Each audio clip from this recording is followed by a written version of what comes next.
Good day to you and welcome to another Paddocks Club video tutorial. Today we're going to talk about whether or not an AGM pack can be emailed to owners rather than posted. The problem is that there are a lot of documents in the AGM pack, and the whole process of getting hard copies of these to owners and to bondholders is expensive and time consuming, especially in larger schemes. If you've got to post 250 or so of these things, it takes time, it takes effort and organization. The background is that PMR 39.1 says that the trustees must cause copies of the schedules, estimate, audited statements and a report to be delivered to each owner and to any mortgagee that has advised the body corporate of its interest, and that must be done at least 14 days before the annual general meeting is actually held.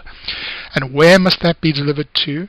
Well, delivery in terms of PMR 39.2 for the purposes of Sub-Rule 1 shall be deemed to be effected, or is considered to be effective, if the documents are sent to the owner at the address referred to in PMR 3.2 and to any mortgagee at the address such mortgagee has given to the body corporate as its own address for the purposes of such notice.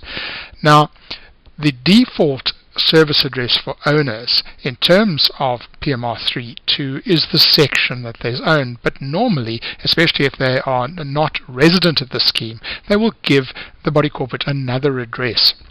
Very seldom will the chosen address for an owner be an email address. Normally it will be a street address or PO box address. There is provision in PMR 39.2 for email delivery of the AGM pack.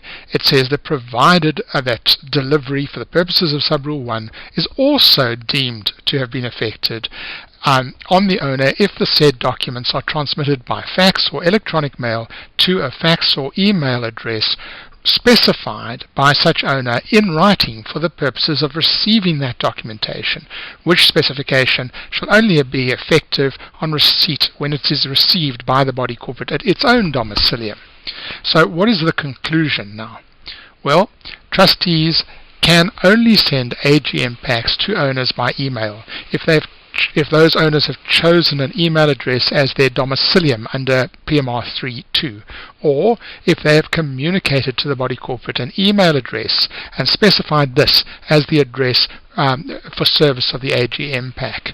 And the takeaway from this particular lecture is to reduce costs and administration, you need to campaign to get owners who use email to ask for the AGM pack to be sent to their email addresses, and that request has to be sent in writing, or could be email itself, but one way or another it has to be in a written form and delivered to the body corporate. Thank you for joining me in this video tutorial, and if you have any questions we can deal with them on the discussion forum.